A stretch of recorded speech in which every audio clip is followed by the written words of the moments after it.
우리의 삶 속에서 좋게 그리고 아름답게 하나님께서 좋은 결과를 이끌어내신다는 거예요. 근데 이제 중요한 것은 그러면은 모든 것이 합력과 선을 이루는 삶을 살아가는 사람은 어떤 사람이냐 이거예요. 어떤 사람이냐. 여기 보니까요. 하나님을 사랑하는 자. 그 뜻대로 부르심을 입은 자들. 이런 자들에게는요. 하나님께서 모든 것이 합력하여 선을 이루시는 삶을 살게 해주시는 거예요. 얼마나 극적인 삶인 것입니까? 이런 삶 살아가면요. 우리는 이겨놓은 게임을, 이겨놓은 삶 살아가는 거예요. 승리하는 삶 살아가는 것입니다. 이게 확보된 거예요. 그래서 여러분 하나님을 사랑하고 있습니까? 하나님이 여러분들을 부르셔서 구원해 주셨습니까? 이것을 확신한 사람은요. 이 세상을 살아갈 때 겁낼 필요가 없고 두려울 필요가 없는 겁니다. 왜 그렇습니까? 이런 사람들 살아가면서 모든 것이 어떻게 하신다고요? 합력해서 서로 이루시는 삶을 살게끔 해주시는 거예요. 승리가 보장된 삶. 얼마나 놀라운 겁니까? 내가 구원받고 내가 하나님을 사랑하고 그리고 진짜 나를 하나님께서 부르셨다는 이 놀라운 이 사실은 이걸 우리가 깨달아야 되는 거예요. 여러분 이 합력해서 서로 이루는 그런 이 생애를 살아가는 사람이 있죠. 합력해서 서로 이루는 그런 이 생애를 살아가는 사람 성경에 보니까요. 어떤 사람이 있냐면은 바로 요셉이 그랬어요. 여기 요셉 그 창세기 37장에 보시면요. 50장까지 쫙 보면은 그 요셉의 생애가 그대로 쫙 나오는데요. 여러분 그 요셉이 이제 17살 때인가요? 그때 이제 그 전부터 이제 꿈쟁이 아닙니까? 요셉이. 꿈을 참 기가 막힌 꿈을 많이 꿨어요. 그 형들이 많은데 형들한테 얘기하면은 이 형들 다 시샘하는 겁니다. 꿈이 너무 좋은 거예요. 그리고 뭐 자기가 뭐 어떻게 된다고 막 그러니까 이 형들이 너무 시샘해가지고 야 안 되겠다. 얘 어떻게 좀 해야 되겠다. 처리해야 되겠다. 해가지고 어느 날 지금 양치군대가 온 그 요셉을 구덩이에 빠뜨려서 죽이려고 그러죠. 그다음 이제 형님이 이제 그러지 말자. 저기 누가 가는데 그 무역성에 팔아버리자. 그 돈 주고 팔아버렸습니다. 팔아가지고 어디로 가느냐? 애굽에 가가지고 보디발의 가정 총무로건 노예로 거기서 이제 일을 하게 되죠. 좀 잘 풀려나갔어요. 잘 풀려나가다가 그만 또 보디발이가 아내의 유혹을 받아가지고 또 억울한 누명을 써가지고 또 감옥에 들어갑니다. 감옥에 들어가가지고 또 2년 동안 거기서 그냥 또 이제 감옥 생활을 억울하게 하는 거 아닙니까? 사실 이 요셉이 2년 동안 이제 거기서 있다가 또 마침 또 그 애국 왕의 이 전직 관료를 또 거기서 또 만나게 됩니다. 잘 섬겨요. 근데 거기서 이제 또 이 두 관료가 꿈을 좀 다 풀어주고 그러다가 한 명은 죽고 그 술 맞는 간원장이 이 꿈대로 석방을 하게 됩니다. 그래서 이 복귀를 하게 되죠. 그러다가 이제 왕을 잘 섬기다가 어느 날 아니 왕이 이 꿈을 꾸는데 도저히 이 꿈은 해석이 안 되는 거예요. 자기가 이 꿈을 한번 생각해봐도 이건 어떻게 방법이 없는 겁니다.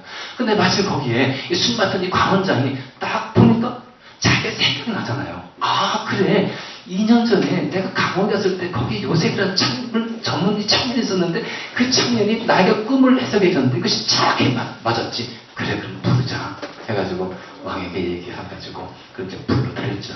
그래서 바로 왕의 이 꿈 얘기를 쫙 들어보니까 지혜 주지 않았습니까?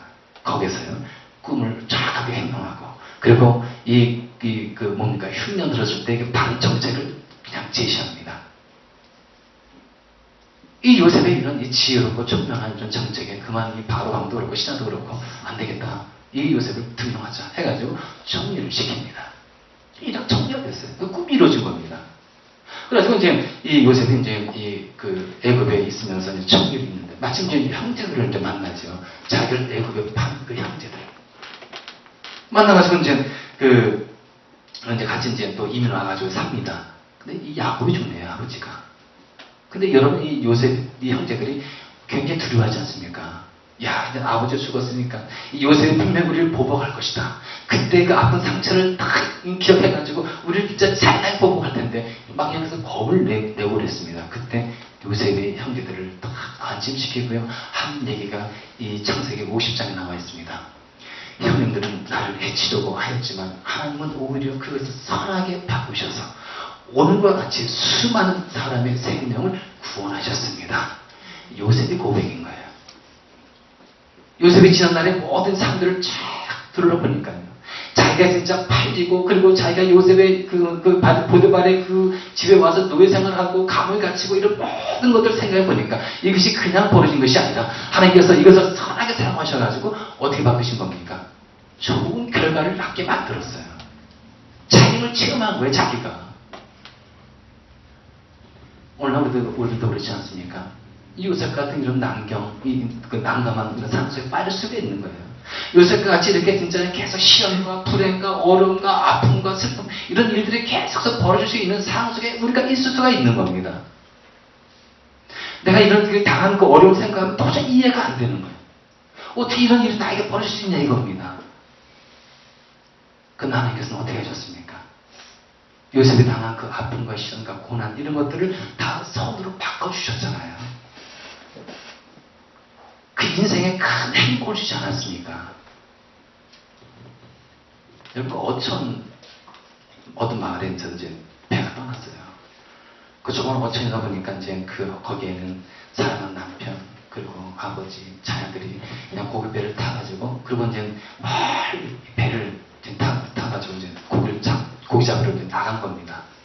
돌아올 때쯤 되다 보니까 그냥 그 어촌 마을 그 주변의 그 바닷가가 큰 풍랑이 그냥 몰아치는 거였습니다.